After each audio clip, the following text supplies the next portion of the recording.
Mesdames et messieurs, bonjour. Heureux de vous retrouver ce lundi. Bienvenue à votre émission Un Open ce jour.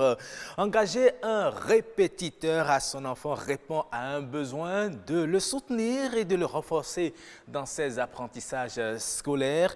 Parfois, certains enfants imposent à leurs parents le répétiteur à recruter compte tenu de ses prouesses antérieures et bien d'autres facteurs que n'appréhendent toujours pas les parents.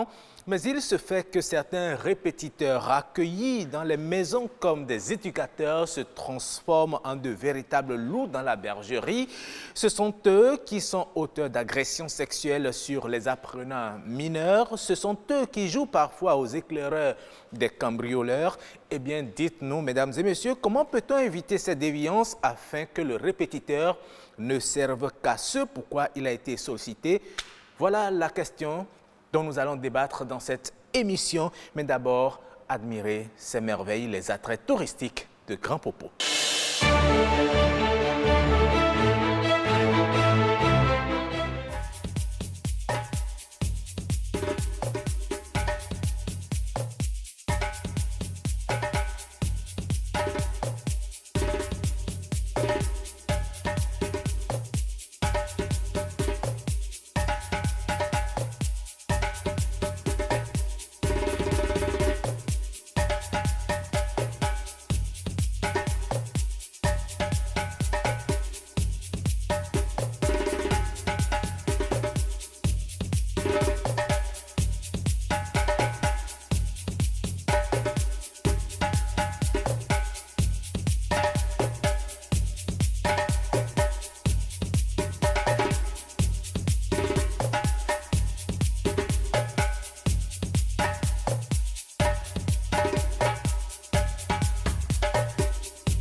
Et voilà, vous venez d'admirer ces attraits touristiques de Grand Popo. Pour vous qui avez eu à faire un tour ou qui avez séjourné, j'espère que vous avez reconnu quelques lieux. Eh bien, dès que vous avez le temps, faites-y un tour. Merci donc. Nous allons tout de suite, après les attraits touristiques de Grand Popo, recevoir les humoristes. Aujourd'hui, ils sont deux et ils sont des frères, même père, même mère. C'est à croire que dans leur famille, l'humour est, comme le disent les artistes, sanguinaire, n'est-ce pas? Oui. Bonjour Corélias. Bonjour à toi Rock. La pleine forme? Oui, la forme hier. La famille. Oui. D'accord. Et votre frère de sang, lui, il s'appelle Toto. Le Tobargo des Tobargueurs. Le Tobargo Des Tobargueurs. des Tobargueurs. Oui, oui. Attends, Bon, ne cherche pas à fouiller. Ah bon? Ben, quand on m'a annoncé que Toto viendrait sur le plateau, j'ai pensé que c'était notre fameux Toto qui est souvent auteur de tout, de toutes les blagues et tout et tout. Vous êtes différent de lui? Bon, disons que les blagues sont écrites par beaucoup de personnes. Il figure quelqu'un que je connais très bien. Je ne dis pas que c'est moi. D'accord. Donc, en savez-vous plus? Dites-moi. Alors, Corelias, vous êtes là pour nous présenter quelque chose en duo. Nous sommes lundi matin. Nous avons envie de démarrer la semaine en beauté avec la bonne humeur. Eh bien, vous êtes là. D'accord. En fait, je suis avec mon élève parce que moi, je suis un répétiteur engagé. Parce que moi, ma profession, c'est être répétiteur. Là, c'est intéressant. C'est d'ailleurs le thème d'aujourd'hui, hein? Oui. Oui, répétiteur. Donc, vous êtes le répétiteur. Moi, je suis un répétiteur professionnel. D'accord. Toto, ton père m'a remis ton bulletin et j'ai constaté avec amertume que tu as fait la promotion de la médiocrité. Et le mercredi passé, j'étais venu pour t'encadrer, mais j'ai constaté la présence de ton absence. Tu étais passé par où là? Maître Coré, je ne savais pas que c'était chez moi. Je crois que c'était chez la voisine. Souvent, c'est les filles vous encadrer. Écoute, Moi, je suis un homme. ça c'est un secret professionnel. Je suis là maintenant pour t'encadrer toi. Et tu vas te taire. Depuis quand? Nous n'allons pas arriver jusque-là. Hein. Ah, on est là. Écoute, j'ai regardé ton bulletin, j'ai constaté que tu as fait la promotion de la médiocrité. Tu veux devenir quoi à la fin de tes études? À la fin de mes études, comme papa l'a souvent l'habitude de dire, Oui. la vie est trop courte. Et à ce donc je veux devenir retraité. Ah, ok, tu veux devenir un retraité. Et je prends ma retraite juste après mes études. Ok, moi je suis un maître très sévère et très rigoureux. Je suis un maître très sévère. C'est vrai, je travaille chez la voisine. Et les choses se sont passées, ils ont dit des choses sur moi que j'harcèle les petites filles. Tant pis pour eux, c'est la diffamation. Et c'est pas moi qui ai dit. Ils n'ont pas de preuves. Et je suis un maître très sévère et très rigoureux. I can put my hand on the bush of a serpent. Je peux même mettre ma main dans la bouche du serpent. I can put my hand on the bush of a serpent. You? Yes, me. If you put your man Yes. in the serpent, you risk beaucoup. He can. Ah! He can. If you put your deux mains, you risk énormément. Revenons-en au cours. Dis-moi. C'est quoi le serpent là? The serpent is the serpent. The serpent is the serpent. Ah bon? Yes, it's that. Donc, le snake là. Il veut serpent, il veut handle you. What? Il veut serpent, il veut handle you. Conjugue-moi le verbe chanter au présent de l'indicatif. À quel mode?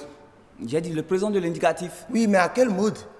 J'ai dit l'indicatif. Oui, je sais que vous avez dit l'indicatif, je sais que c'est pas mardicatif, mercredicatif. Et quel mode? Donne-moi Mais si, alors les modes. Il y a mode traditionnel, il y a mode moderne. Et un mot traditionnel, on dit quoi? Non, consommons local. Mode moderne, traditionnel. Qu'est-ce que Ouais, vous vas-y, voulez? je t'écoute. Hein? Je t'écoute. Le verbe chanter vous au présent l'écoutez? de l'indicatif, mode traditionnel. Oh, il y a un revier, fi wevi. Nyankovi fi wevi. Oh, il y a un revier, fi wevi. À ce temps, pour les lobos, on nous chauffe, tout. On se vit vite, on tire, oui. Nous sommes vivants dans le Djirowe. C'est tout le temps. Dis-moi qui a aboli l'esclavage. C'est pas moi. Mais qui a aboli l'esclavage? Je suis même innocent, c'est sur les réseaux sociaux. Écoute, qu'est-ce que tu racontes? Tu ne te connais même pas hein, avec ce que tu racontes. Moi, je me connais, c'est sur les réseaux sociaux ce que vous êtes en train de dire. Ah, les réseaux sociaux comportent tout maintenant. Et c'est quand il y a mais. Hein? Tu ne te connais même pas, tu ne connais même pas ta force et ta Je faiblesse. me connais, je connais ma force et ma faiblesse. Et D'ailleurs, ma force et ma faiblesse. qu'est-ce qu'il raconte? Que sa force et sa faiblesse. Tu t'embrouilles toi-même. La force et la faiblesse. Monsieur le répétiteur et son élève Corelias. Je vais revenir à la fin de l'émission et je vais bien le brosser là. D'accord, très bien. Merci beaucoup. Vous faites très bien de l'annoncer, cette affaire de répétiteur. Vous-même, est-ce que vous êtes fier de vous-même en tant que répétiteur? En fait, mon niveau, tout le monde a toujours dit que mon niveau est au sous-sol, mais je travaille pour être au rez-de-chaussée. D'accord. On le sent déjà. Ok, merci beaucoup. À tout à l'heure, donc, Corelias et Toto pour la deuxième partie d'humour de cette émission. C'est le moment de passer au clip du jour.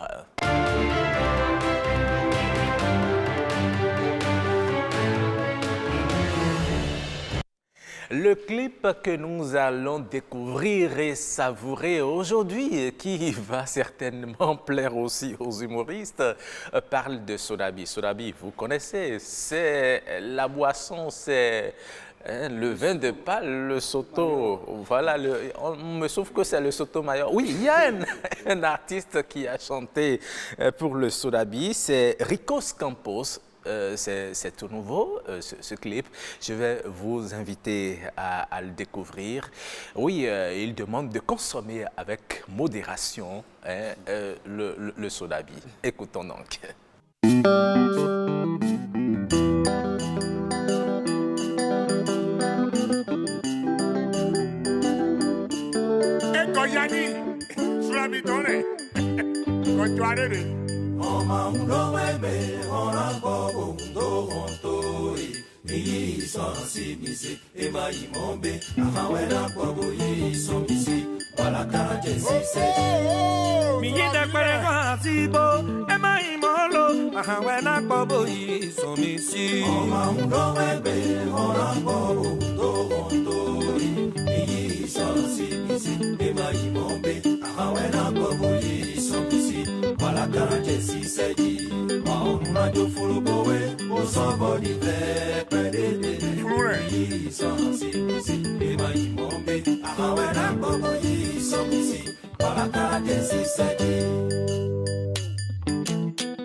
Lote de name plunema, kabri doctor no kiki oja. Le konwa habun, no iklasi de kokpon.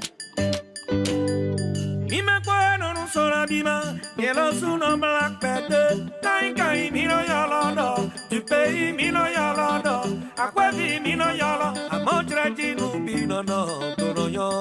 Uwayo borodo habite con lui gravement à la santé. Omino si tu me koro, afoboro jibembe, yeme madwa la kadaye. Anawa chala ko, obedolo wampe de buzoko. Bawile no dala la kala ko obedolo bonte de buzowa. Ene ma botere pure. Bodo ya ule savali, ubemeni etire. Ama wale branu mandamu noi. Wopo wa yoko. Ime poeno no sola bimo, yelo suno black pede, amonjre jinu bino no. Tuno yo. Ema hapono hone madre wentiko, anako. Mukaka, usodo achami keme budo payote, payoba, boli payoton. Aditep doctor ne. Afanodo, aku subanya, subanya.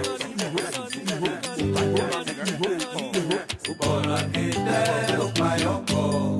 Jefanodo anu tajra. Ajesina jeka, ajeka na jetemi, ajetemi na jetemi. Halu no fine mo lance concurso rabito. Yesi wea amo. Amuro tino meme, muboko puro no fura fanfuno. Ayiha nino furo kupung. Ya iga betino sola mi coco, te pego la nayo.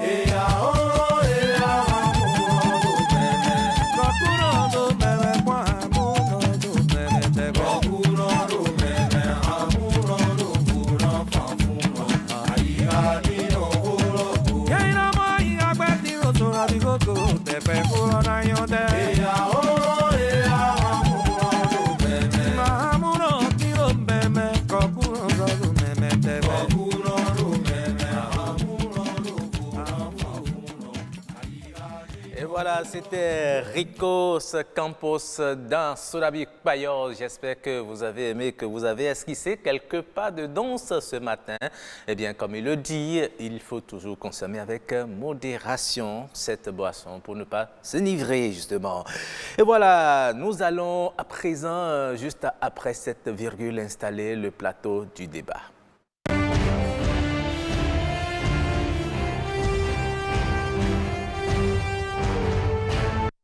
Des répétiteurs, oui, il faut en prendre aux enfants quand cela est nécessaire.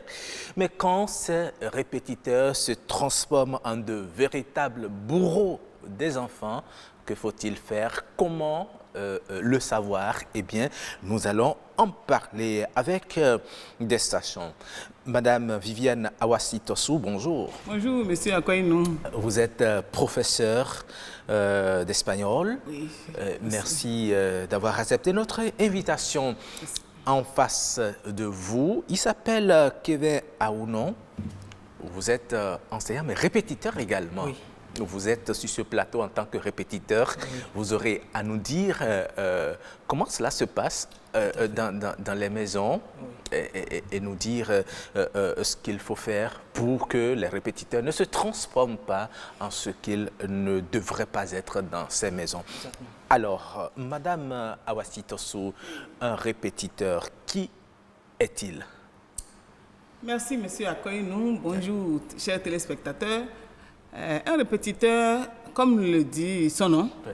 Il est chargé de répéter, de faire répéter à l'enfant pour qu'il assimile, bien sûr, les leçons, ce qu'il a appris à l'école. C'est son rôle.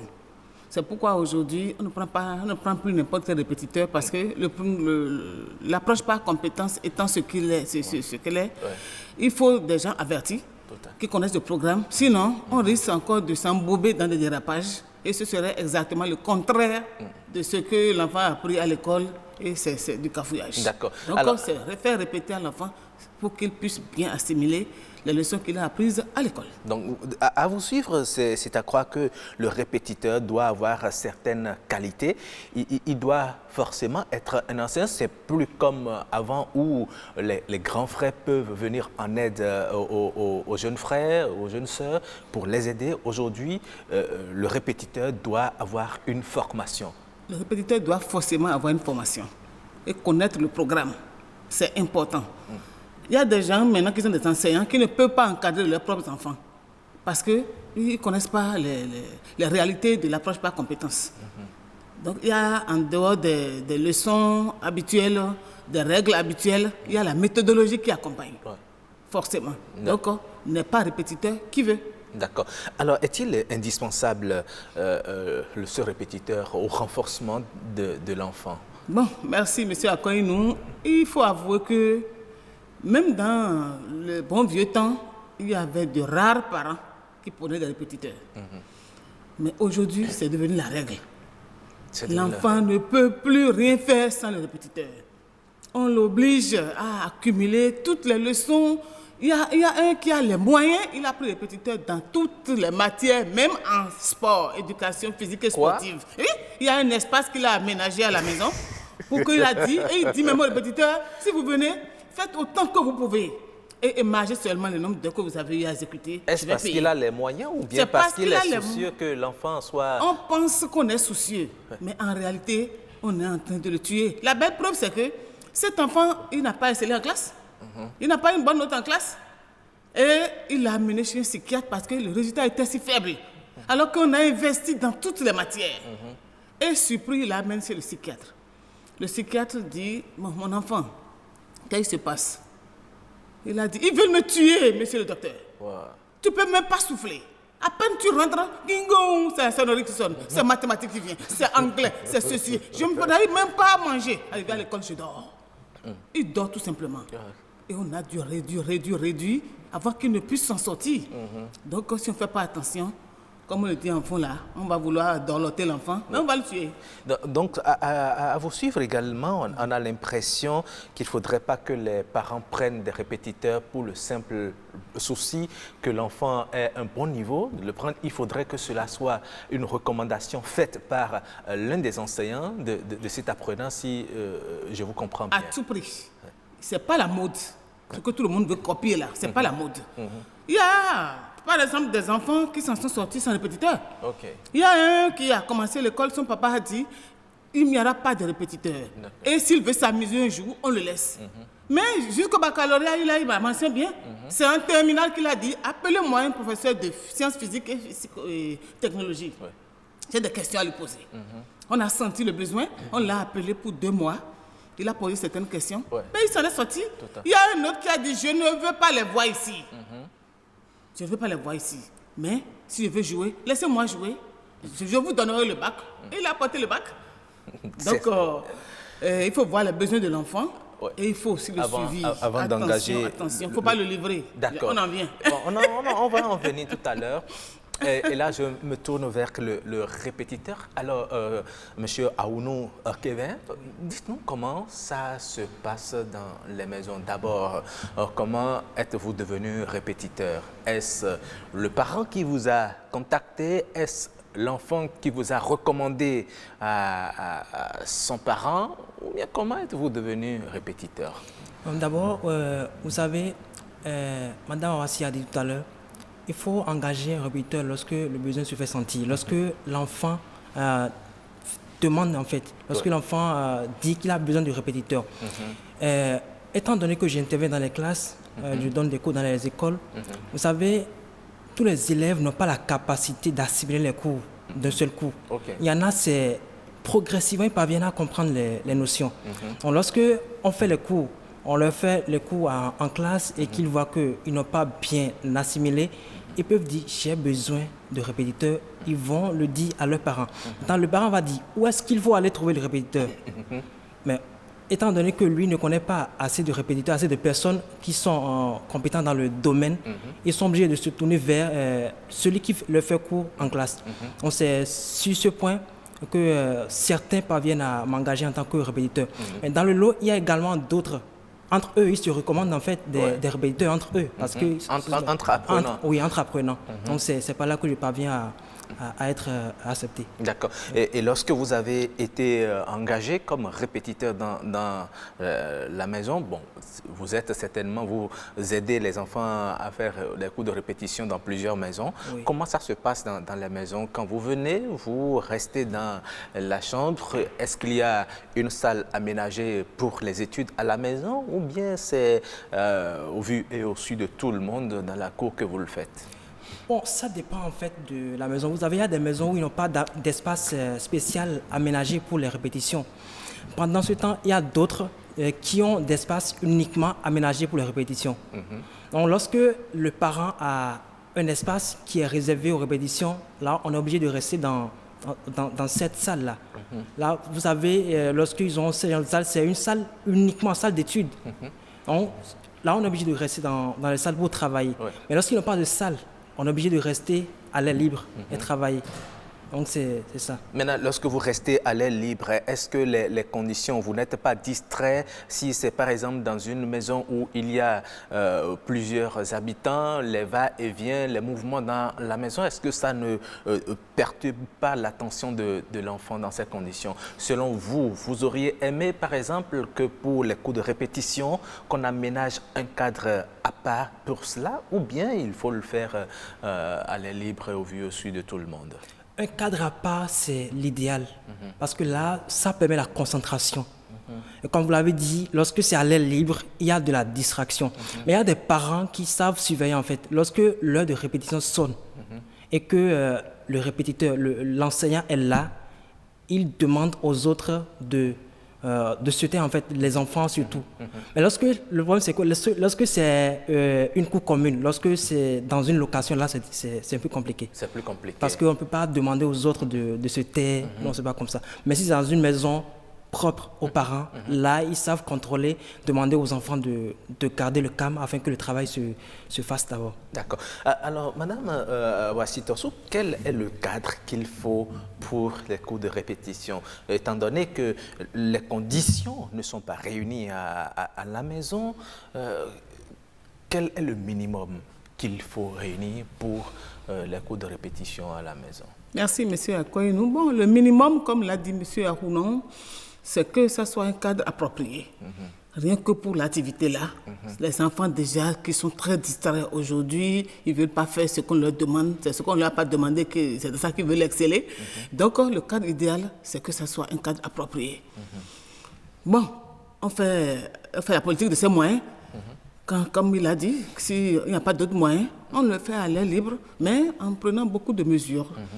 Le répétiteur est obligé de demander le silence, la concentration tout le temps, chaque fois. Des parents mettent les moyens, font du silence à côté, mais c'est très difficile si c'est à l'air libre. C'est très difficile. Donc vous Le cadre auriez... idéal, Oui. c'est que ça soit un cadre approprié, rien que pour la répétition. D'accord. Mais généralement, le risque à ce niveau-là, c'est que lorsque le cadre est approprié, vous réservez peut-être une salle. Lorsque les parents ont les moyens, ils construisent une salle, ils savent que c'est la salle d'études, ou bien c'est le garage du véhicule qui sert aux études. Il n'y a que l'élève, l'apprenant et le répétiteur qui sont dans la salle. Est-ce que ce n'est pas des risques, ça ne comporte pas des risques, cet isolement? Oui, ça comporte de grands risques. Mais il faut voir, il faut situer la panne. Où est-ce que où se situe le risque? Le risque, c'est parce que celui qui est venu enseigner, répéter, Oui. celui-là qui travaille dans n'importe quelle condition, s'il y a un véritable éducateur, il n'y a pas de risque. Il n'y a pas de risque. Normalement, il n'y a pas de risque. Parce que c'est son rôle, c'est son enfant. On lui a confié son avenir. Il n'est pas enseignant qui veut. Donc, il doit s'y mettre, quel que soit le cadre. C'est que certains disent que les filles les provoquent. Ça veut dire que si les enfants, leurs propres enfants les provoquent à la maison, ils vont jeter sur la part? Non. Normalement, il n'y a pas de risque. Mais ce que nous constatons aujourd'hui, si vous le permettez, c'est qu'il y a des dérapages. Le cadre est approprié. On s'en sert, surtout les filles. Il y a des répétiteurs qui se jettent dessus et qui détruisent complètement l'avenir de ces enfants. Même des garçons, on leur enseigne des notions qui ne doivent pas leur être enseignées. Je ne sais pas dans quel but ils le font. Est-ce que l'objectif est atteint de cette manière-là? Des notions comme quoi, par exemple, Oui, suite aux garçons? oui, aux garçons, vous connaissez l'actualité. Il y a des mouvements sexuels déconseillés qu'on apprend aux garçons, ou des notions, des dérapages spirituels. On leur dit des choses pour les détruire psychologiquement. La vie est ceci, cela, ce que les parents, qui ne cadrent même pas avec le bon religieux des parents. Et je ne sais pas pour quelle promotion, pour quelle usine on est en train de faire cette production. Et maintenant, parlant des filles, c'est grave. Vous avez vu sur les réseaux ce qui se passe, les réseaux sociaux, ce qui se passe? Bien sûr. La dame qui a présenté le cas a dit on demande à la fille de sucer son méchant. C'est le monsieur même qui est méchant. Et à cette fillette-là, et elle suce sans même peut-être savoir ce qu'elle fait. Et c'est son avenir qui est en jeu comme ça.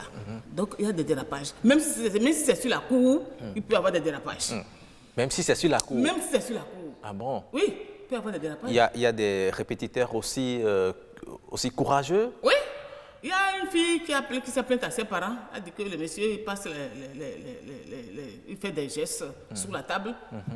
Et au moment où ils font la leçon, et la fille allait se plaindre à ses parents.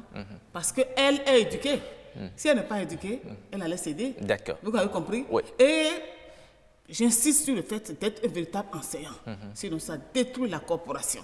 Une fille qui travaille bien, elle est toujours la première de la classe. Il y a une cas comme ça, c'est même pas un fait divers. L'enseignant a embrouillé toutes les notes de la fille pour dire qu'elle ne suit plus, il faut qu'elle vienne au cours le matin très tôt, à 17h aussi, il faut qu'on la prenne en charge pour la mettre à niveau. Tous les matins, c'est qu'elle se sert. Ah bon? La fille n'a que 12 ans. L'après-midi, à 17h, c'est qu'elle se sert. Mais c'est la tante de la fille qui est venue à la maison et la fille se lavait et elle pleurnichait pratiquement parce que ça n'allait pas. La tante l'a dit, qu'est-ce que tu as dit? Non, c'est mon maître et moi. Elle a amadoué, elle a fini par céder que le matin très tôt quand maman l'amène, que c'est ce que le maître fait à 17h. Vous voyez que... Et là, c'est même son enseignant à l'école. À l'école. Qu'il fait. C'est lui qui a recommandé, en embrouillant les notes de la fille qui travaillait bien, qu'elle ne suit plus, elle est distraite. Vous voyez que c'est méchant.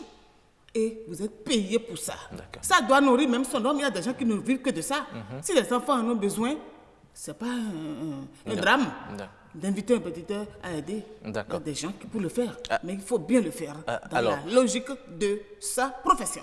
Merci bien. Alors, dans cet ordre d'idées, comment ça se passe avec vous, les répétiteurs à la maison? Est-ce que ce sont les répétiteurs qui provoquent, premièrement, les enfants, surtout les jeunes filles, ou bien ce sont elles qui vous font la cour? Bon, là, vous avez bien situé la question. Est-ce que c'est nous qui provoquons les filles ou bien c'est elles qui nous provoquent? Bon, de tous les côtés, en tout cas, de toutes les manières, ça dépend en fait de celui qui donne les cours. Ça dépend du répétiteur. Moi, par exemple, moi, je peux pas dire, je vais aller faire cours. Comment je vais provoquer fille? Maintenant, lorsque la fille me provoque, Ouais. par exemple, C'est déjà arrivé? non. Bon, ça arrive, mais on sait quand même se contenir. D'accord. Lorsque la madame a dit tout à l'heure que la responsabilité dépend de celui qui donne le cours. Si lui, il est là pour travailler, c'est qu'il est là pour travailler. Mais s'il est là pour autre chose, et qu'il est là pour vraiment autre chose. Alors, lorsque vraiment vous êtes engagé pour donner les cours, pour faire les répétitions à une élève, surtout une élève, vous devez être vraiment, vraiment, vraiment vigilant. Oui.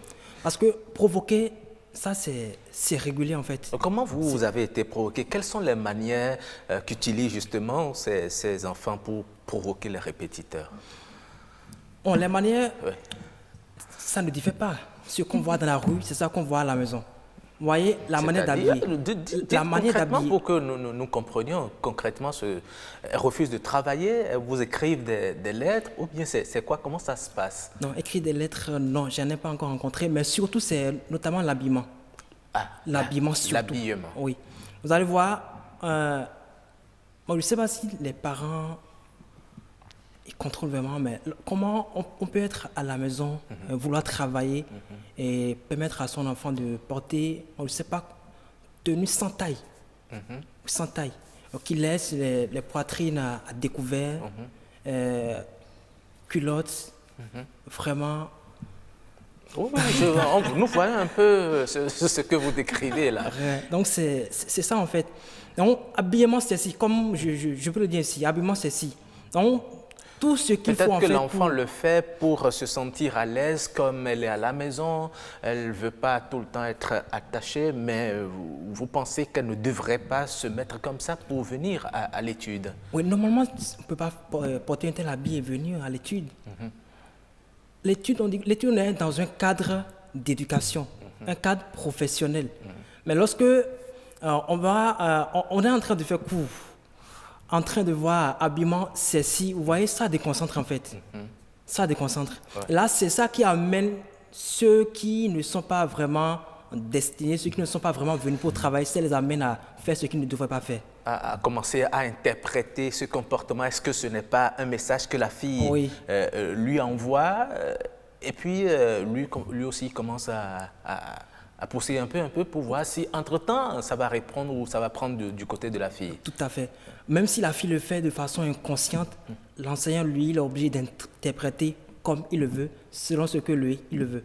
Mais quand vous voyez de ces habillements qui ne sont pas en harmonie avec ce que vous êtes venu faire, est-ce qu'il ne vous arrive pas aussi de leur demander d'aller se changer? Bon, c'est parce que vous ne connaissez pas vraiment les jeunes filles d'aujourd'hui. Même si on leur reproche, ils disent que c'est ce qu'elles ont. Est-ce que nous, on va aller leur changer l'habit? Elles disent que c'est ce qu'elles ont, c'est ce dans quoi elles se sentent à l'aise. Non, nous, on n'a pas le choix, en fait. Mais si, le problème, c'est quoi? C'est lorsque toi, tu es là pour travailler, il ne faut pas regarder ça. Si tu veux travailler, il faut travailler et oublie ce qu'elle a porté. Mais est-ce qu'il vous arrive également, quand vous constatez de ces dérapages vestimentaires, est-ce qu'il vous arrive d'en parler aux parents? Oui, on en parle aux parents. Mais il y a des parents, ceux qui sont compréhensibles et parviennent à leur parler. Mais il y a d'autres, ils cautionnent ces genres de comportements. Mais là, on n'a pas le choix. C'est pourquoi je dis, quel que soit ce que l'enfant porte, il ne faut pas qu'on regarde ça. On est là pour le travail, on travaille, on se disperse. C'est ça. Oui.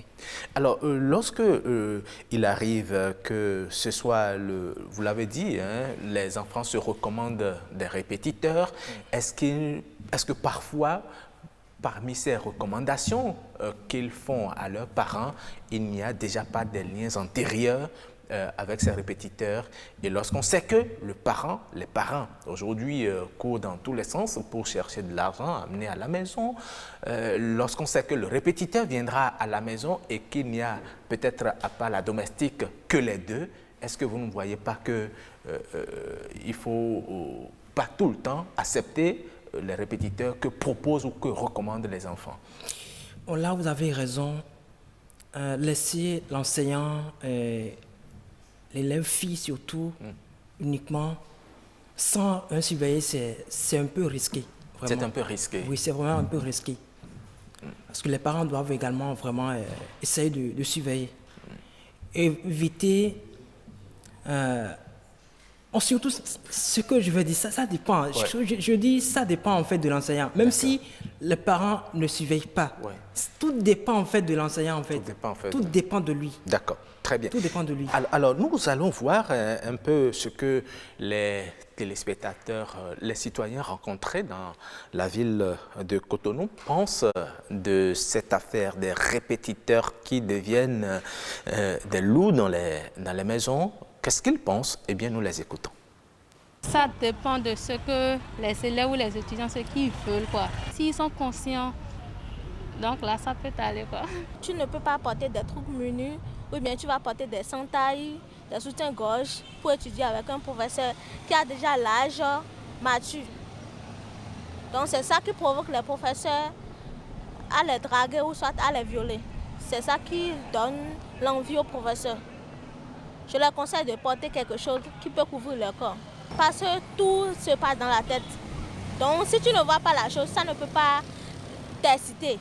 Si tu engrosses ma fille, tu vas au tribunal, on va te juger. C'est pas normal. Non, c'est pas bon. C'est le niveau des enfants qui fait qu'on doit prendre un répétiteur. Mais un enfant conscient n'a pas besoin de répétiteur. Moi, je n'ai jamais eu jusqu'à l'université. Nous avons répétiteur dans répétiteur. Il y en a qui, excusez-moi, ne maîtrisent pas bien ce pourquoi ils sont recrutés et parfois vous faites un tour pour voir ce qui a été fait et ce n'est rien d'autre que des fautes au tableau que vous voyez. Donc ça veut dire que déjà ça pose un autre problème. Autre chose, il y en a qui, excusez-moi, sexuellement n'arrivent pas à se contrôler, surtout avec les filles. Et lorsque vous vous laissez entièrement à ce genre de trucs, ça peut aussi conduire vers les dérives. Et donc, dans tous les cas, si vous faites confiance à un répétiteur, il faudra forcément avoir un mécanisme de suivi pour voir si la qualité de ce qu'on délivre est acceptable et également pour voir si le répétiteur a un comportement socialement responsable. Voilà, nous avons entendu beaucoup de choses, comment surveiller justement ces répétiteurs. Déjà, vous l'avez dit, avec le programme Approche par compétence, il n'est pas possible pour le parent, un simple parent qui n'est pas un enseignant, d'encadrer son enfant. Aujourd'hui, on dit qu'il faut installer un mécanisme pour suivre justement ce que fait le répétiteur. Il y a également des répétiteurs qui viennent faire des fautes à la maison. Dites-nous, madame, par quel mécanisme peut-on éviter tout ça? Merci, M. Akoinou. Cette question interpelle les parents. Vous savez, en général, il y a une expression qui circule du bout des lèvres aujourd'hui, les parents ont démissionné. Oui. Nous avons démissionné aussi dans ce domaine. Vous voyez, M. Akouno a dit tout à l'heure, il y a des parents, quand il leur dit que leur fille a porté mini, on va t'arracher ton job tout de suite. Toi, tu es venu pour ça? C'est quoi? C'est la mode, non? C'est ceci, cela. Alors que ça frise la sensibilité de l'autre. Il est en femme quand même. Et tu portes ça pour le provoquer? S'il n'est pas responsable, assez consciencieux de sa profession, il peut dérailler. Donc, comment suivre? Nous devons suivre en tant que parents nos enfants dans tous les domaines. J'ai dit dans une de mes interventions qu'il ne faut pas le livrer au répétiteur comme on a l'habitude de le livrer au domestique, c'est fini, on paye déjà et c'est fini. Il faut suivre ce qui se fait, comme l'a dit le téléspectateur. Il faut suivre aussi ses comportements. Un monsieur voulait engager un répétiteur, il l'a rencontré dans la rue, en train de draguer une fillette là. Et il dit, ne viens plus demain, je ne vais plus te prendre. Oui. Il faut même faire des enquêtes autour de lui. Dans son école, avant de le prendre. Et quand il vient, il faut venir à des heures indues à la maison. Il faut le surprendre. Et il faut mettre un petit mécanisme de suivi pour ne pas aller dormir sur ses lauriers. Parce que tout peut arriver. Des caméras cachées. Tout ce qu'il faut. En matière d'enfants, rien n'est à laisser. Tout est à mettre en place pour ne pas rater l'objectif au fait. Donc, on va au boulot, on appelle Yakou, une tante, faites tout dans la maison, voyez si le bébé est arrivé, comment ils sont en train de travailler. Il y a même des parents qui incitent l'enfant à provoquer l'enseignant. J'ai un collègue qui a subi ce cas-là. Pourquoi? Parce que... L'accompagne ton professeur, non? Va donner à... Parce que le professeur est un bel homme. Il est beau, il est bel homme. Il a les moyens. Il a les moyens et on veut bien qu'il soit peut-être le futur beau-fils. Vous voyez qu'on a quitté le rôle de parent, non? Donc, tout mettre en œuvre. C'est extrêmement grave. Rentrer avant l'heure. Rentrer à des heures indues. Si vous n'avez pas l'habitude de venir à midi, faites un tour. Vous allez voir ce qui se passe. Moi, j'en ai fait et j'ai vu. Relax. Il était pratiquement là, on s'amusait. Donc, il faut le suivi à tout prix. Rien n'est de trop. Mettez tout le monde à contribution pour qu'on puisse surveiller. Parce que tout n'est pas corrigible. Mais c'est vrai que tout n'est pas corrigible. Et il arrive des fois, vous venez, ou bien vous allez dans certaines maisons où vous voyez qu'on a laissé des écrits au tableau avec beaucoup de fautes. Le parent qui n'est pas lettré, comment peut-il suivre intellectuellement son enfant, savoir qu'aujourd'hui, ils ont eu à faire ci, ils ont eu à faire ça, et que c'est du bon boulot que le répétiteur est venu abattre? Oui, aujourd'hui, c'est un drame. Il y a des niveaux des niveaux d'éducateurs qui sont très bas et des parents qui ne sont pas lettrés et ça fait un problème. S'il faut solliciter des grands frères à l'enfant, des aînés, des proches pour jeter un coup d'œil. Une seule fois, ma cousine l'a fait et on s'est rendu compte que c'était n'importe quoi qu'on enseignait à l'enfant. Elle a pris le cahier, elle ne connaît pas papier. Elle a pris le cahier et dit, regardez-moi ça, s'il vous plaît, ce que le maître fait là. C'est des fautes par-ci, par-là. On l'a simplement remercié parce que c'est pour aider l'enfant et non pour le détruire qu'on est là. Donc, les parents ne doivent pas aller se reposer et dire qu'ils sont de mettre les moyens. Les moyens seuls ne suffisent pas. Parce qu'aujourd'hui, on veut seulement former la tête de l'enfant. On veut mettre dans sa tête tout ce qu'il faut. Il faut qu'il soit le meilleur. Il faut qu'il soit en retard. Par rapport à qui et par rapport à quoi? Il se retrouve toujours au même moment. Le plus souvent même, c'est ceux qui n'ont pas eu de répétiteurs, qui ont pu se débrouiller, qui arrivent à s'en sortir demain, parce qu'ils ont d'autres compétences qu'ils ont pu développer. L'autre, on a tout fait pour lui foutre dans la tête tout le papier du blanc, et il ne connaît que ça. Et à quel prix? Vous le savez bien. D'accord. Alors, monsieur Arounon, est-ce qu'il arrive que des parents installent des mécanismes pour suivre ce que vous faites avec leurs répétiteurs? Si oui, quels sont ces mécanismes de contrôle? Mécanismes de contrôle? Oui. Bon, moi, je n'ai pas encore rencontré ça. D'accord. Je n'ai pas encore rencontré ça. Bon, parce que la plupart des parents qui m'engagent, ils savent en tout cas qui je suis. Ils savent, en tout cas, mes comportements, ma morale, ils le savent en fait. Donc, ils savent que lorsqu'ils sont avec moi, ils ont la confiance. Maintenant, par rapport à d'autres, il y a des parents qui mettent en place des mécanismes de suivi. Oui. Parce que là, lorsque vous êtes en train de travailler, vous allez voir, ils vont faire un saut rapide. Ça évolue, ça évolue. Ça évolue. Oui, au fond, bien, c'est pour, si peut-être le chemin qui mène au puits est à côté, bon, ils sont obligés de prendre par là rapidement pour voir ce qui se passe. Mais c'est quand même une bonne stratégie. Mais de l'autre côté, je me demande, est-ce que ça vaut vraiment la peine, lorsqu'on engage un répétiteur, est-ce que ça vaut vraiment la peine de mettre en place un système de suivi si le répétiteur fait son travail, si celui qui fait son travail il est consciencieux? Est-ce qu'on a besoin de le surveiller? En principe, non, on n'a pas besoin de le surveiller.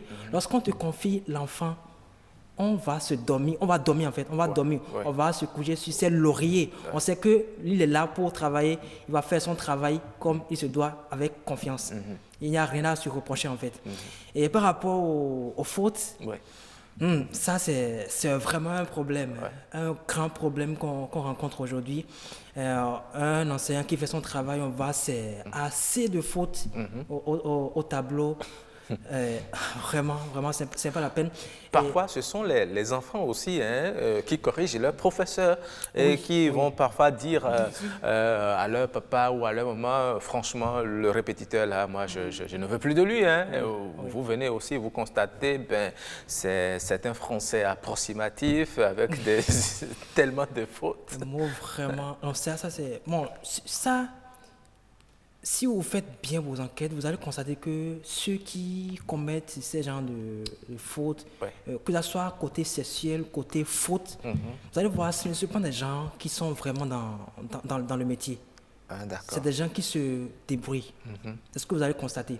Mais si c'est vraiment un enseignant qui fait son travail, qui est vraiment du domaine, c'est de ça il vit, vous n'allez pas voir ces genres de fautes. Vous, par exemple, vous êtes dans le journalisme. Bien sûr. Lorsque c'est des choses qui tentent à vous dévier du chemin, lorsque ça vient, vous n'allez pas tomber dans ces pièges-là. L'enseignant également, lorsqu'il vit de ça, vous savez que vous vivez de ça. L'enseignant également, lorsqu'il vit de son travail, il vit de la craie. Donc lorsque des choses qui vont foutre son travail en l'air surviennent, il est obligé de se contrôler et pour ne pas tomber dans ces fautes, des fautes professionnelles. Oui. D'accord, c'est une faute professionnelle. Oui. Mais vous savez, c'est vrai, on a parlé de ces cas de répétiteurs qui harcèlent les enfants, qui sortent même avec elles, jusqu'à même les engrosser. Parfois, c'est déjà arrivé et le parent, qu'est-ce qu'il a fait? Il a dit, il n'y a rien à faire, tu te maries avec ma fille, je te la donne cadeau. Et c'est comme ça, la fille a trouvé un mari et elle est partie. Mais vous savez, il y a également de ces répétiteurs qui deviennent des éclaireurs pour des cambrioleurs. Ils sont dans la maison, mais en réalité, ils sont là pour calculer les heures d'arrivée, de sortie, les mouvements de la maison. Et puis, ils sont généralement dans des loges et après, ils donnent les informations. Comment identifier que tel enseignant ou tel répétiteur n'est vraiment pas celui qu'il faut pour les enfants à la maison? Parfois, ils présentent des visages d'anges, on ne sait pas. Merci, M. Akoinou. Je vais reculer un peu pour répondre à votre question. Ça pose en général un problème d'éducation. Si la personne est bien éduquée, il y a son honneur à sauvegarder. En dehors de son gagne-pain à sauvegarder, il y a l'honneur. Aujourd'hui, maintenant, ce thème-là a disparu. Le thème d'honneur. Sinon, en principe, on n'a pas besoin de surveiller, comme il l'a dit. On te confie un travail. Dans tous les domaines aujourd'hui, tu confies quelque chose, tu es obligé de surveiller. Parce qu'ils sont payés pour ça, mais ils ne veulent pas faire le travail pour lequel ils sont payés.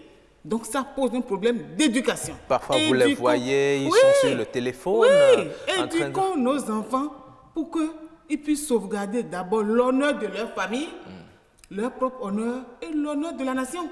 Parce que quand on a des gens qui se respectent, qui respectent leur contrat, ou qui n'ont pas de petits contrats, quand ils disent que c'est noir, la nation va évoluer.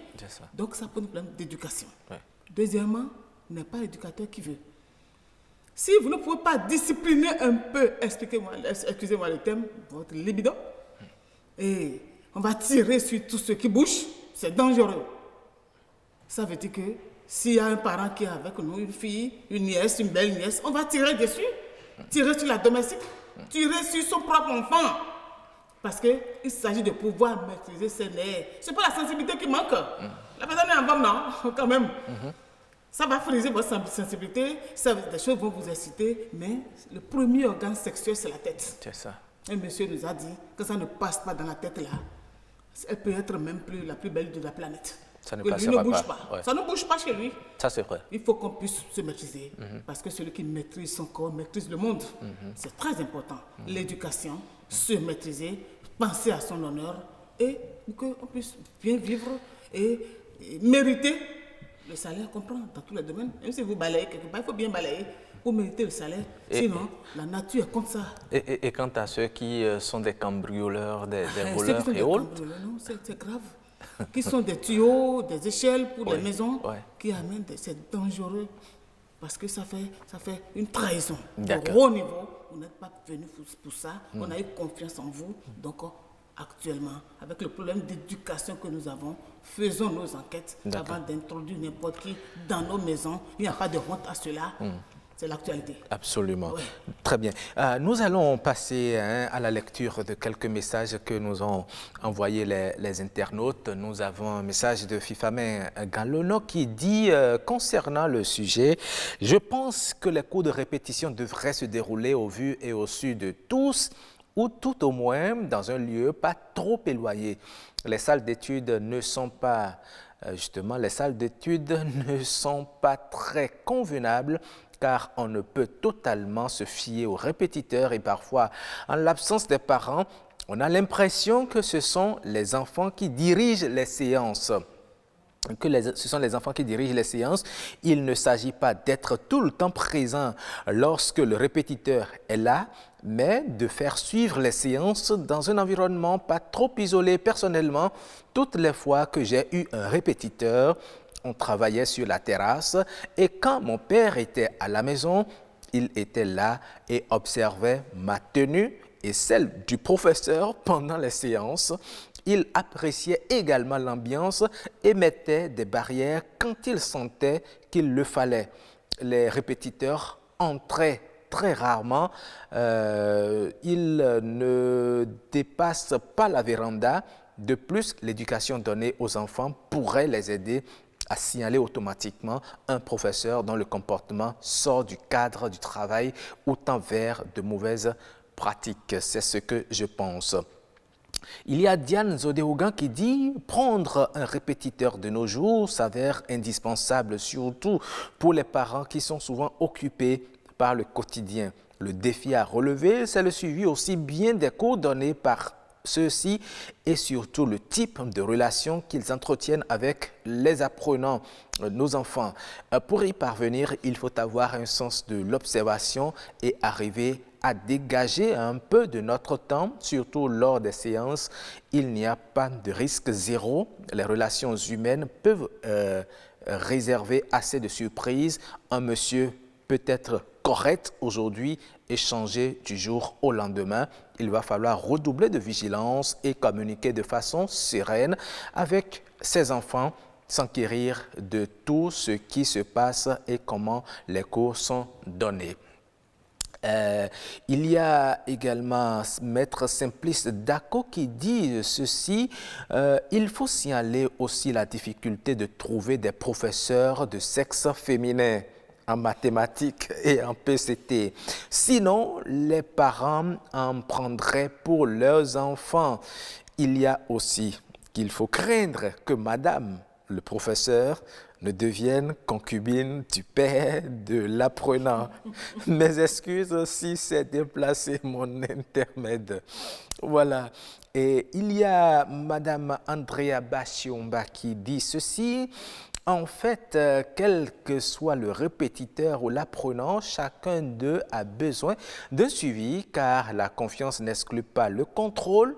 L'étude avec les apprenants a besoin d'un cadre assez calme afin d'éviter les perturbations éventuelles. Un cahier de texte, puis le cahier d'études de l'apprenant portant la date et l'heure du cours répété. Se rapprocher de l'enseignant de l'école pour savoir comment évolue le travail de l'apprenant, mettre l'enseignant et le répétiteur en contact en vue d'un travail continu, ce qui permet de relever le niveau de maturité et de compréhension, voire le défi. Toutefois, d'autres mesures peuvent être prises comme préparer, prépayer ou payer à bonne date surtout. Et il y a Yves-Patrick Loco qui dit « N'est-il pas mieux que le maître d'école soit en même temps le répétiteur ?» C'est une question qu'il pose. Et bon, elle lui a répondu oui et non. Oui, parce que le maître d'école connaît son apprenant et sait combler ses besoins. Non, parce que l'apprenant reste quelquefois dans un étau, toujours sur le qui-vive, un état d'esprit qui peut faire perdre les pédales, comme peut le rassurer aussi. Tout dépendra du dynamisme et du tact de l'enseignant. Voilà donc Et il y a professeur Monsileo Mostafa Akbalara qui dit « Je pense qu'un enfant n'a pas à imposer un répétiteur aux parents. Il exprime son besoin de renforcement dans des domaines donnés et les parents apprécient et s'organisent pour trouver de répétiteurs capables de l'aider. Il n'y a pas d'a priori, mais le processus doit être soit contrôle discret, permanent. Si des écarts s'observent, il ne faut pas hésiter de mettre un terme aux prestations de se solliciter. » Et il y a Carole Betty qui dit « Pour ma part, il n'est bon de chercher un répétiteur du sexe féminin. Sinon, bonjour aux dégâts dans ce foyer. Mais quel qu'en soit le sexe du répétiteur, les parents doivent toujours avoir un œil sur le répétiteur et sur l'apprenant. Et même si les parents doivent être absents, ils doivent nécessairement mettre quelqu'un pour jouer ce rôle. On doit s'assurer que le répétiteur ne devance pas l'emploi du temps de l'enseignant. » Voilà assez de messages que j'ai pu partager avec vous. Qu'est-ce que vous pensez déjà de ces messages, de cette contribution des téléspectateurs qui nous ont envoyé leurs messages? Monsieur Arounou. Parmi les interventions, celle qui m'a interpellé, c'est celle du professeur. Ouais. L'élève n'a pas à imposer son répétiteur. Il exprime son besoin et vraiment les parents s'organisent pour trouver un répétiteur pour lui. Et à côté, est-ce qu'il faut prendre l'enseignant de classe comme répétiteur à la maison? Ça, c'est une question vraiment sensible. Mais moi, je pense qu'il ne faut pas prendre l'enseignant de classe. Parfois, ce sont les enseignants, même quand ils savent que les parents de l'enfant ont un peu de moyens, ils font tout pour torpiller peut-être la copie de l'enfant. Oui. Lui dit à tes parents de me prendre comme répétiteur. Et puis, à la fin du cours, il les prend soit à l'école. Et après, on constate que le niveau de l'enfant a repris de plus belle. Alors que ce n'est pas ça. Ça, c'est de la manipulation. Ça, ce n'est pas objectif. Il ne faut pas prendre l'enseignant de classe, je conseille en fait ça. Il ne faut pas prendre l'enseignant de classe, il faut plutôt prendre quelqu'un d'autre qui n'a même aucun lien avec l'école en question. Là, le travail est objectif. Vous allez voir si vraiment l'élève, le vrai niveau de l'élève, vous allez le découvrir. Si vraiment l'élève a un bon niveau, vous allez le découvrir à travers cet enseignant. S'il n'a pas un vrai niveau, vous allez le découvrir à travers ça. Lorsqu'on prend l'enseignant de classe, qu'est-ce qui peut se passer? L'enseignant de classe, il est obligé de faire son travail de répétition exactement dans la même ligne que l'école. S'il veut faire par exemple une interrogation ou bien un devoir, il est obligé, parce qu'il fait répétition, il est obligé d'orienter l'enfant dans ce sens, même si ce n'est pas direct, il est obligé de proposer des sujets qui ont rapport directement avec son devoir. Alors que ça bavade aussi entre les enfants. Hein, oui. Les enfants qui disent « Ah, le maître fait coup de répétition à tel enfant et il lui a montré les épreuves. » C'est facile. Parce qu'il veut vraiment montrer aux parents que l'enfant est bon, alors que ce n'est pas ça. Donc, il est obligé de prendre par des moyens, même si ce n'est pas objectif, il est obligé de prendre par là. Donc c'est pourquoi il faut prendre des gens qui ne sont pas l'enseignant de classe. Ok. Merci beaucoup à vous, Kevin Arounou. Je rappelle que vous êtes enseignant et répétiteur également. Oui. Ça paye beaucoup, les cours de répétition. Oui, là, ça paye vraiment beaucoup plus que les cours officiels. Oui, parce que là, c'est beaucoup moins de tracasseries, beaucoup moins de déplacements que par rapport aux cours de classe. Et là, un répétiteur peut se retrouver banalement avec 300 000 francs à la fin du mois. Oui, il y en a qui, eux, ils ne font même pas des cours de classe. Ils sont uniquement focus sur les cours de répétition. Parce que c'est beaucoup plus rentable en fait. C'est ça. Oui. D'accord. Merci beaucoup. Oui, madame, vous avez la parole pour votre mot de fin. Vous avez écouté beaucoup de messages. Beaucoup de messages très riches. Oui. Quand l'enfant, c'est lui qui vient poser le répétiteur ou bien c'est elle qui vient poser, mais une fille a dit, c'est un beau mec, mais dit à papa de le recruter. Vous voyez déjà, donc ça peut être prémédité, c'est dangereux. Et l'enfant, qu'est-ce qu'il sait? Même si tu es corpulente, ou bien tu es lancé, tu ne peux qu'agir conformément à ton âge. Il ne faut pas trop leur donner des prérogatives qui ne sont pas les leurs. Tu ne peux pas choisir quelqu'un, qu'est-ce qu'il en sait. Et c'est dangereux aussi de prendre celui qui est à l'école. Comme il a dit, il a tout dit, c'est grave. Et dans tous les cas, comme l'ont dit les téléspectateurs qui ont écrit des messages, il faut le suivi. L'argent ne pourra pas remplacer le rôle du parent. C'est ça. Il faut le suivi à tout prix. La confiance n'exclut pas le contrôle. D'accord. Sinon, des dérapages, il peut y en avoir de toutes sortes. Mais il faut qu'on éduque. Il faut qu'on éduque. Vous mettez l'accent sur l'éducation des enfants. Il y a un petit fait divers qui m'enchante beaucoup. La fille n'a que 12 ans. Elle allait vendre tomates dans une maison. Et des garçons commençaient par le faire de petits gestes. Mais elle a commencé par lancer des pierres sur la tôle. Et on est venu la sauver. C'est ça. C'est l'éducation qu'elle a reçue qui lui a permis de commencer par crier. Mais si elle avait commencé par accepter la chose, ça allait se passer tranquillement. Voilà. Donc, quand l'enseignant va quitter son rôle, nos enfants éduqués pourront leur dire « Papa, il y a tel mouvement. » Exactement. Papa, il y a telle chose. Et il faut beaucoup dialoguer avec les enfants. C'est très important. L'éducation à la santé sexuelle, il faut leur apprendre leur corps. Par leur parler de leur santé sexuelle pour qu'ils puissent avoir une sexualité responsable. Ça permet d'éviter les dérapages. On ne pourra pas abuser d'eux. On va prendre votre argent et payer le bourreau pour qu'il vienne vous tuer et encore chez vous. C'est dangereux. Les enfants aussi qui deviennent des dealers précoces, qui commencent à fumer. Il faut leur parler beaucoup. Il faut leur parler. Voilà. Il faut la communication, il faut les mettre à l'aise. Merci. Parce que leur époque aussi, et il faut les accompagner dans le drame qu'ils vivent. Merci beaucoup, Madame Viviane Awassi Tossou, d'être passée dans cette émission. C'est un plaisir. Et le plaisir est partagé. Mesdames et messieurs, j'espère que vous avez aimé les échanges. Eh bien, le débat se poursuit dans la maison. Nous allons marquer une pause avec les us et coutumes. Vous allez découvrir le message que véhiculent certaines choses lorsque, par exemple, les pieds cognent des objets. Qu'est-ce que ça peut vouloir transmettre comme message? Eh bien, nous nous sommes rapprochés des personnes d'un certain âge qui nous ont donné l'explication qu'il faut en avoir. Écoutons us et coutumes.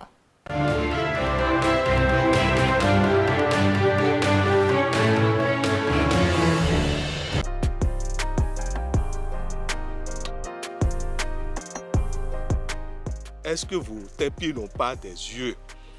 Vous-même, c'est une allégorie symbolique en métaphysique daoméenne pour dire, toi tu n'as pas le troisième œil, tu ne sais pas que des gens vivent avec toi, tu ne sais pas que tes gens viennent te voir à des moments donnés, à des jours donnés, et surtout notre jour de naissance, nos êtres invisibles qui nous accompagnent, notre égrégore d'existence vient toujours se manifester. C'est ce que nos parents veulent dire. Et souvent, ces actes font que celui qui est devant vous et qui connaît peut déjà dire que vous avez posé tel acte, tel acte, tel acte. Et on commence par vous dire, tu étais à Kaïboulot. Mon enfant, qu'est-ce que tu es allé commettre comme erreur?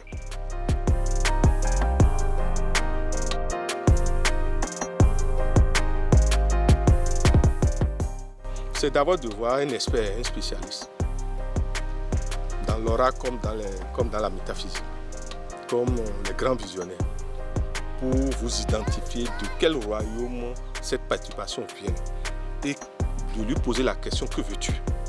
Qu'est-ce qu'il te faut pour retourner dans? Ou bien souvent, c'est souvent ceux qui enlèvent des grossesses. L'enfant, l'entité là qu'on a rejetée, souvent de pas à pas, se transforme en gnome et se colle à la maman ou au père. Donc il va falloir alors faire des rituels de pardon pour pouvoir les faire retourner dans leur monde ou pour pouvoir les rappeler à partir d'une autre grossesse.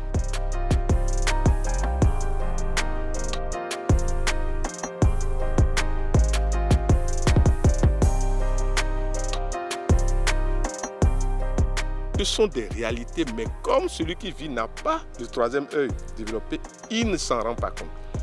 Tant qu'on n'a pas éloigné l'être là sera là et sera aussi en train de vider celui qui vit ça.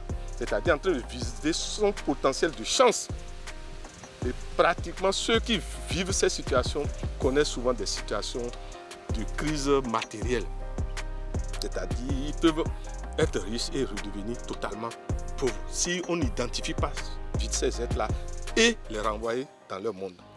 Parce que de leur monde, quand ils sont dans le monde physique, ils ont besoin d'énergie pour survivre. Et la plupart du temps, nos parents ont conçu des rituels pour leur donner rendez-vous cycliquement et leur donner à manger. Mais celui qui vit la chose n'étant pas conscient de ça et ne faisant pas ces rituels, finit par lui-même être leur nourriture.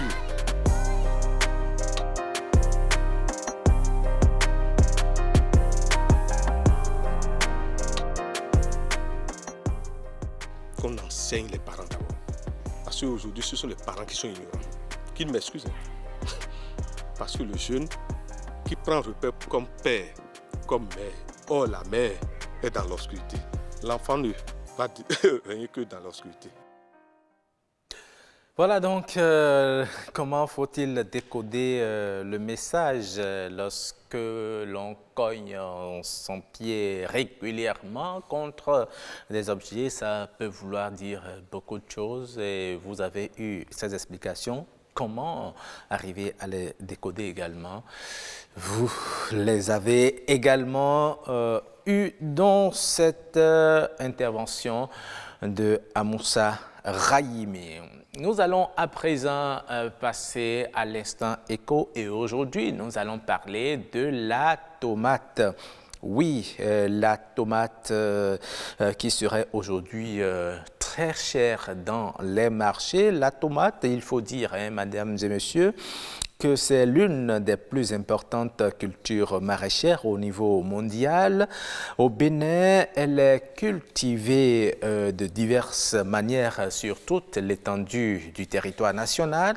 Les variétés locales et améliorées sont les deux catégories de variétés de tomates produites au Bénin. Il y a parmi les variétés locales, il y a celles à petits fruits qu'on appelle justement tonvi, voilà, à Kikon ou bien à Oubo, Sonafel selon les régions, et celles à gros fruits qu'on appelle Bokan ou Kekefo. Voilà. Et les variétés améliorées les plus observées sur le marché sont importées et sont plus résistantes.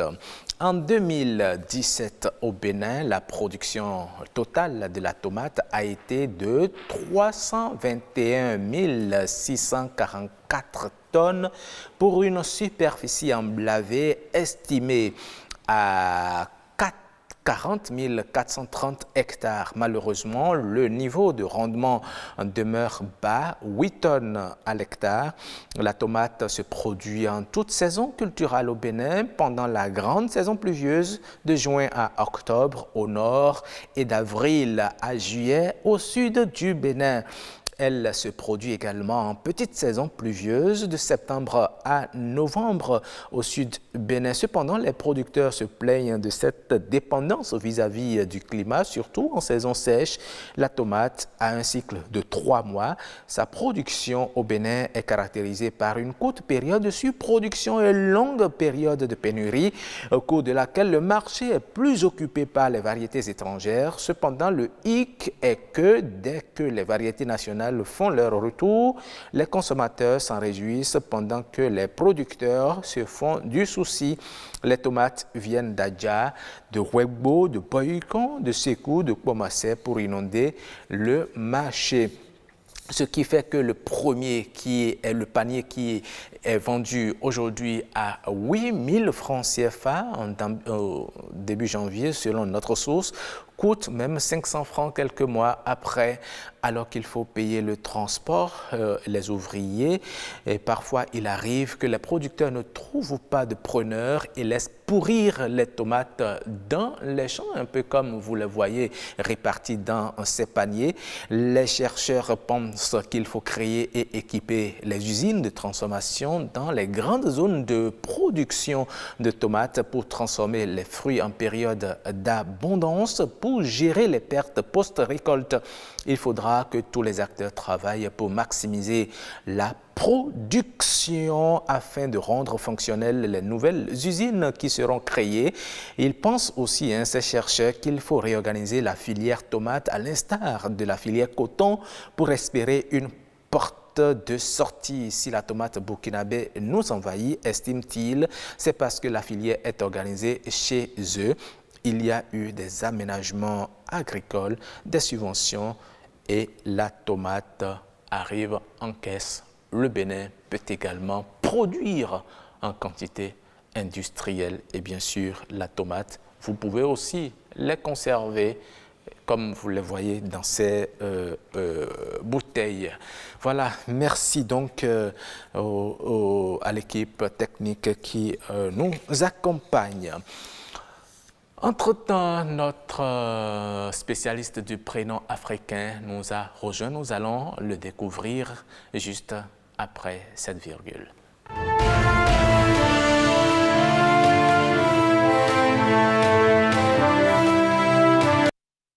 Bonjour Tiburce Ronkeala. Bonjour Aurélien, accueille-nous. La pleine forme? Ouais, je pète la forme là. Toujours bien habillé avec le gobi. Ça prouve que vous venez de Porto Novo. Ouais, je viens de Porto Novo. Ouais.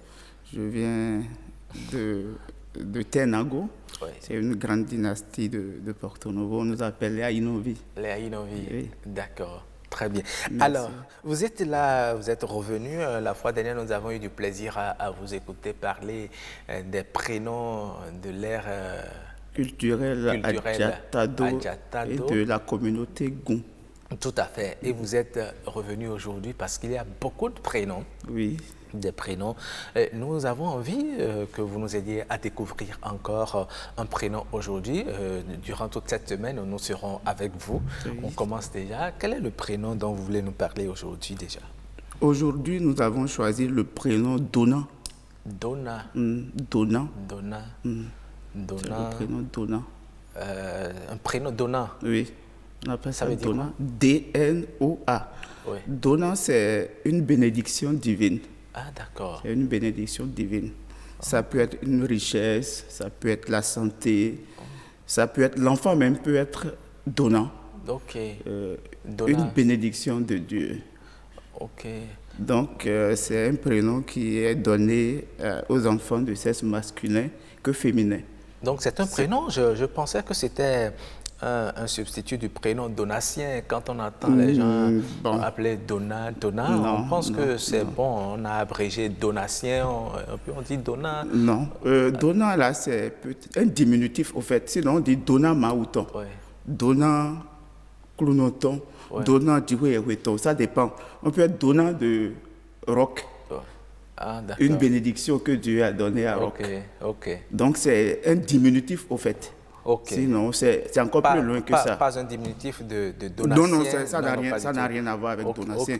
Donatien, c'est un prénom importé, c'est un prénom français. D'accord. C'est un prénom de la religion judéo-chrétienne. Mais ceci, c'est un prénom typiquement du milieu de la communauté Goum et qui appartient à l'ère culturelle Adjatado. Et quels sont les enfants qui portent ce prénom? Ce sont des filles, ce sont des garçons? Bon, avant d'aller un peu plus, j'ai dit on peut donner ça aux filles comme aux garçons. Ça me rappelle ceci, il y a un grand comédien de Porto Novo dans les années 70, on lui a posé la question de savoir si vous vous réveillez un bon matin et vous retrouvez une valise remplie d'argent devant votre porte, qu'allez-vous faire? Et il a dit non, dans les donamiments. Ça veut dire quoi? C'est le Dieu, c'est le Dieu, non? Bon, est-ce que c'est le serpent? Mais c'est un dieu. Je ne suis pas trop ancré dans les couvents de la religion traditionnelle. Mais dans là, c'est une divinité qui attribue la richesse à son propriétaire ou bien à toute personne qui croit en lui. Et dans chaque grande famille au sud du Bénin, que ce soit en milieu fond, en milieu adja, milieu goût, etc. On a un dent à la maison. Et on utilise même un drapeau sous forme de fil, on dit ça, dansien assia, le drapeau dedans. Donc il disait que si jamais un bon matin il retrouve une mallette remplie d'argent, une valise remplie d'argent devant sa porte, c'est que c'est Dieu qui lui a donné. Dans les donnants, mais donc c'est un donnant dedans. Est-ce que ça se passe comme ça, même si vous-même vous retrouvez une valise remplie d'argent, vous n'allez pas fuir? Non, pourquoi je vais fuir? Vous ne savez pas qui est venu mettre ça? Je vais dire c'est Dan qui m'a donné, parce que dans notre tradition, ce que tu retrouves au moment inattendu, c'est un don, c'est une divinité qui te l'a envoyé, peut-être pour te sortir de ta souffrance ou des difficultés que tu vives en ce moment-là. Donc, le prénom Donnant, je veux dire, est donné à des enfants, des filles comme des garçons. Et ça signifie que l'enfant est venu au moment où on ne l'espérait pas. Et l'enfant est venu comme une bénédiction, comme une grâce, donnant. Ça veut dire, ça dépend des difficultés que l'on a éprouvées. Peut-être à un moment donné, on n'a pas eu la chance de vite concevoir, on a cherché par tous les moyens et finalement, on est tranquille, on n'a pas fait d'efforts et c'est venu. Donc, on peut lui donner le prénom Donnant. On peut aussi donner le prénom un don du ciel. On peut aussi donner le prénom Donnant à un enfant où on considère que sa venue va révolutionner, va changer ma vie, sa venue va me combler de bénédictions, je peux lui donner Donnant en signe d'espérer qu'il y ait réellement changement. Donc, ça dépend des conditions dans lesquelles l'enfant est né, mais c'est un prénom qui rend grâce d'abord à Dieu. À Dieu. C'est-à-dire, mais tout ce que j'ai, je ne l'ai pas eu de mes propres moyens, de mes propres forces, c'est parce que Dieu a un regard bienveillant sur moi et qu'il m'a comblé de cette grâce, de cette bénédiction. Donc, je peux donner Donnant à mon enfant. C'est ça. Donc, quand un enfant porte le prénom Donnant, ça veut dire que sa vie est censée... Normalement, il devrait être un enfant béni. Un enfant béni. Oui, parce que c'est une bénédiction en déplacement. Mais lorsque vous constatez parfois qu'on retrouve dans les rangs des voleurs des enfants qui s'appellent Donnant... Non, moi, je n'ai pas encore fait, j'ai pas étudié ça. Donc, je n'ai pas encore retrouvé. Dans le rang des gangs, un enfant qui porte le prénom Donnant. Mais ce que je sais de ces enfants-là, dans la grande majorité des cas, c'est des enfants qui sont un peu têtus. D'accord. Des enfants têtus, parce que je me dis peut-être c'est le nom même qui leur donne cette influence-là. Et c'est des enfants, comme on dit, c'est un donnant, c'est un don. On aime trop les chéris et puis ça leur remonte la tête et puis c'est fini. Mais l'autre qualité que je reconnais à ces enfants-là, c'est des enfants qui n'aiment pas trop l'injustice. Ils n'aiment pas fréquenter les milieux dans lesquels l'injustice est érigée en règle. Ils n'aiment pas ça. Ils n'aiment pas ça. Et ils sont, à des moments donnés, des anticonformistes. Ils n'aiment pas se conformer à ce qui est de... Ils aiment révolutionner. Oui, c'est des révolutionnaires. C'est des petits rebelles dans les milieux où on les retrouve, que ce soit femmes ou hommes. Ils sont un peu comme ça. Oui. Vraiment, nous avons beaucoup de paperies, des donnants. Oui, peut-être que s'il y a une femme actuellement sur la table d'accouchement et qui nous entend, elle peut lui donner Donnant, par exemple. Ah oui. C'est généralement des enfants qui portent bonheur aussi. Ou bien des parents peuvent programmer donner Donnant à leurs enfants. Oui. Voilà. Vrai. Merci beaucoup, Tiburce. Là, on va se retrouver demain pour un autre prénom.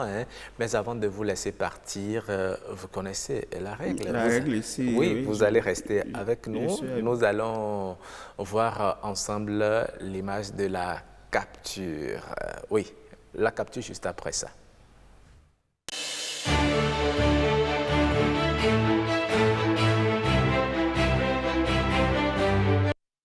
Vous savez, nous sommes en période de confinement, les enfants sont à la maison, des congés prolongés et beaucoup de parents veulent que les enfants reprennent le chemin de l'école parce qu'il se passe beaucoup de choses dans les maisons. Nous allons voir une image, justement. Oui, l'image va venir. Et voilà, un parent qui vient voir son enfant dans cette position, est-ce qu'il ne va pas avoir une crise cardiaque? Dites-moi, Tiburce. L'enfant est en train d'imiter Spider-Man. Oui, il voit Spider-Man dans une position et puis lui aussi il a envie d'expérimenter cette position-là. Voilà. Les enfants, généralement, à cet âge, aiment s'identifier à tout. Oui, ils aiment imiter. Imiter tout, c'est une époque de la vie où on veut s'identifier à tout ce qu'on voit sans connaître réellement ce qui est de la réalité. S'il voit son enfant dans cette position-là, il va s'inquiéter un peu, il va prendre la patience et modérément tempérer l'enfant et lui demander de rester tranquille. Peut-être aller le chercher. Sinon, s'il crie sur l'enfant, il peut sauter croyant qu'il est Spider-Man et puis ça peut créer autre chose. C'est tellement important ce que vous dites parce qu'un parent qui vient surprendre son enfant dans cette position, la première réaction qu'il aurait, il va s'affoler d'abord. C'est s'affoler, c'est crier et pendant qu'il crie, l'enfant va prendre peur et puis ça peut créer tomber de là. Autre chose. C'est tellement important. Oh, l'enfant est en train de jouer. Il est en train de jouer. Mais lui ne sait pas que ce qu'il est en train de faire est très dangereux. Oui, c'est ça. Donc, quand on voit des enfants dans ces situations, il faut prendre tout son calme. Il faut prendre tout son calme, ne pas avoir peur. C'est vrai que ce n'est pas facile. Ce n'est pas facile, mais il faut éviter le pire et tempérer. Sinon, les enfants, ils peuvent créer n'importe quoi. Oui. Et c'est toi qui vas ramasser les pots cassés après. Et surtout, lorsque vous avez des enfants à bas âge, essayez de ranger certaines choses qui peuvent constituer des outils, des dangers pour les enfants à la maison. C'est tellement que si cet enfant a pu monter sur cette affaire-là, c'est qu'il y a soit un tabouret à côté, une table à côté. Il n'est pas aussi élancé pour monter là, il est passé par... Les enfants, tout ce qu'ils trouvent dans son milieu, il a envie de toucher parce que ça me rappelle l'histoire qu'un professeur de philosophie nous contait. On voulait voir si les animaux sont aussi intelligents ou les animaux ont l'instinct. Et on dit, on enferme un enfant et un singe dans une enceinte fermée. On a laissé l'échelle. À un moment donné, le singe et l'enfant, les deux ont commencé par avoir faim. C'est ça. Le singe saute. Lui n'a pas eu le réflexe de voir qu'à côté, il peut servir d'échelle et aller chercher la banane et manger. Mais l'enfant, en bas âge, a pu s'identifier et puis l'intelligence l'a poussé à aller chercher l'échelle qui lui a servi à monter. C'est une époque, une étape de la vie où l'enfant développe son intelligence. Si vous voulez qu'un enfant soit intelligent, c'est justement à l'âge là qu'il faut... Il faut le laisser aussi beaucoup jouer. Oui, c'est ça. Merci beaucoup à vous, Tiburce Onkeala. On va se dire demain. À demain, à pareille heure. À pareille heure. Je vous accompagne. Le temps de recevoir le duo Corelias et Toto. Venez, le répétiteur et son élève. Oui, venez, vous voulez changer? Non, Corelias, vous passez derrière la caméra par là-bas, voilà. Et vous passez par ici. Non. Voilà. Très bien.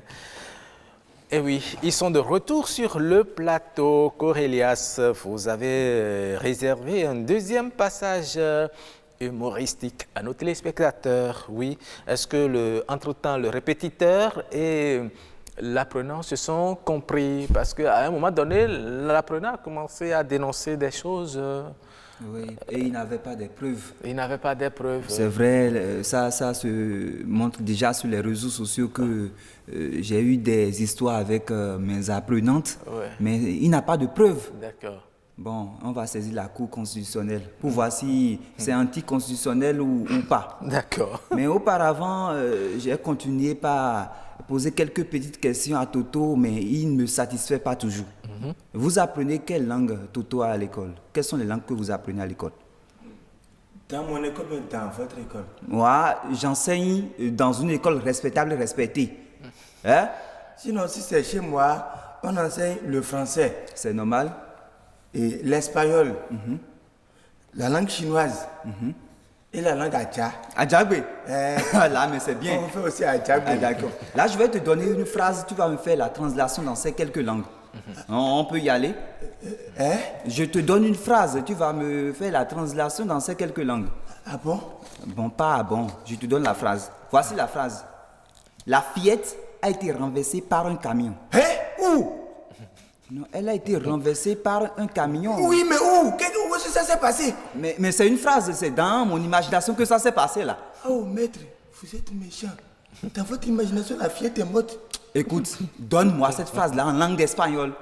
Oh. La fillette a été renversée par un camion en langue espagnole. Qu'est-ce que les comités de gros porteurs me font comme ça? Qui t'a dit que c'est gros porteur? Mais c'est eux qui font ça dans la ville. Écoute, la fillette a été renversée par un camion en langue espagnole. Je t'écoute. On fait quoi avec? Tu me donnes ça en espagnol. La fillette a été renversée par un camion. Un camion? Mion. Oui. Les gros porteurs ne sont jamais mignons. Non, vas-y, en langue espagnole. La fillette a que de tanglablara et tanglabla. Mais si mitora, si noura, si babera. Babé? Babé, c'est espagnol. Et ça veut dire quoi? Ça veut dire gros porteur. Quand vous prenez babé, ça peut prendre des trucs petits, grands, vastes, nombreux, c'est beaucoup. Donc tu connais déjà les capacités de babé? C'est pas moi qui dis, c'est la langue. C'est la langue? Ok, la même phrase en langue chinoise. Pichihoma. Onushishinge. Konnichiwa. Tu veux me tromper là? Konnichiwa là, c'est quoi? Konnichiwa, c'est la langue chinoise. Et ça veut dire que lorsque l'accident s'est produit comme ça là, il y a fait du sang partout. Est-ce que dans ma phrase initiale, j'avais parlé de sang partout? Oui, mais vous avez dit que vous avez imaginé votre phrase là. Donc tu as imaginé qu'il avait du sang. Revenons au Bénin. En langue Adja, la fillette a été renversée par un camion en langue Adja. Oui. Allez-y rapidement. Nous qui les chercher. Mi fait mi atoko me le kulitang. Les chercher les rouleries, les roulova, les rondevilo. Monsieur Rock, apparemment, il maîtrise mieux ça là. Hein? Cette langue-là, c'est une langue de chez nous, mais moi, je n'ai rien compris. Je prends plutôt ma retraite. Non. Je ne suis plus un répétiteur professionnel. Vous allez à son école désormais. Franchement, il va vous apprendre la langue. C'est moi qui prends par contre ma retraite. D'accord.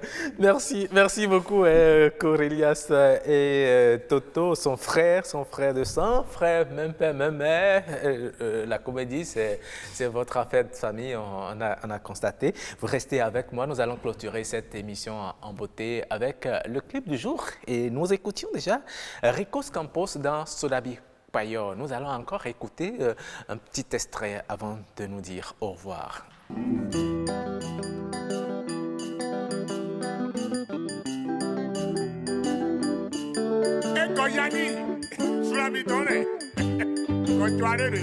Oma undo webe ona bobo undo hontori mi sonsi bisi ema imombe amawena bobo yi sonsi balaka jesi se mi yida kwere kwa sibo ema imolo amawena bobo yi sonsi Oma undo webe ona bobo undo hontori mi sonsi bisi ema imombe amawena bobo yi sonsi balaka jesi se di mauna jo fulubowe o somebody there pedede yi sonsi bisi ema imombe amawena bobo yi sonsi balaka jesi se di Lote de name plunema kabri dotonu e kiki oja le kozwa hagun no iklasi de kokpon Nime kweno no sola bima yelo suno black pede kai mino yalodo du pays mino yalodo akwevi mino yalo amontre jinu bino no tono yo Uwayo borodo habita con lui gravement à la santé Omino si tu me kuru afoboro jibemberu yeme madwa la kadaye Anawachala kamu Ovedolo wangwe de buzoko Bawile no dala la kalago Ovedolo bote de buzowa Ene ma bote de pure Bodo ya ule savali Ube meni yedire Ama wale branu manamu noi Woko wa yoko Merci donc à Ricos Campos qui nous chantait Sodabi Payo, il est l'heure.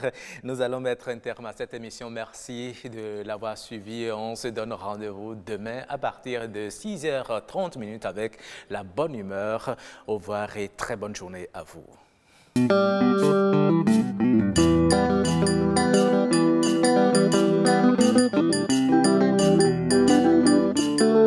Koyani, Sulamidone, Kotuarere. Oma mundo webe, ona bobo mundo honto, e mi sansi mise, e maimo.